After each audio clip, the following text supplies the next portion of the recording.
யதார்த்தத்தை பேசுவேன்.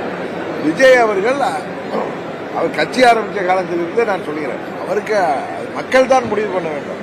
இன்னொன்று, எங்களை விமர்சிக்காதவர்களை பற்றி நாங்கள் விமர்சிக்கிறோம்.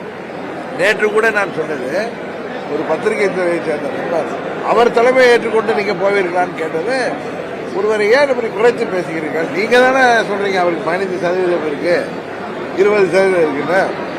எதுக்கு அவரை அப்படி பேசுறீங்க? ஏன் அவன் கூட போனா என்ன? புரட்சி தலைவர் கட்சி ஆரம்பிச்ச போது அவர் புரட்சி தலைவரோட கம்பேர் பண்ணி சொல்லல. அவரோட மூத்த கம்யூனிஸ்ட் தலைவர்கள் கல்யாண சுந்தரம் எல்லாம் பயணம் செய்திருக்காங்க. அரசியல்ல அனுபவம் என்பது ஒரு பக்கம் இருந்தாலும், இதுல ஒன்றும் இத்தனை வருஷம் கட்சி நடத்தினாதான் எலெக்ஷன்ல நிக்கலாம்னு கிடையாது. அவரும் ஒரு மக்கள் விரும்புகின்ற நடிகர். அவரு ஒரு துணிச்சலா ஒரு கட்சி ஆரம்பிச்சிருக்காரு. எத்தனையோ பேர் பயப்படுறப்ப அவர் ஆரம்பிச்சிருக்காரு. அதை போய் நம்ம பார்த்து பொறாமைப்பட வேண்டிய அவசியம் என்ன?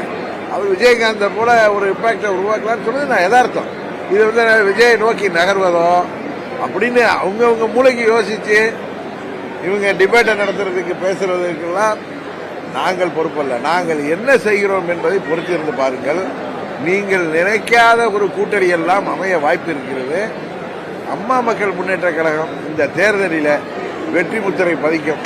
நாங்கள் எந்த கூட்டணியில சேர்கிறோமோ அந்த கூட்டணி தான் வெற்றி கூட்டணியாக இருக்க போகிறது என்பதை மாத்திரம் இந்த நேரத்தில் சொல்லுங்கள்.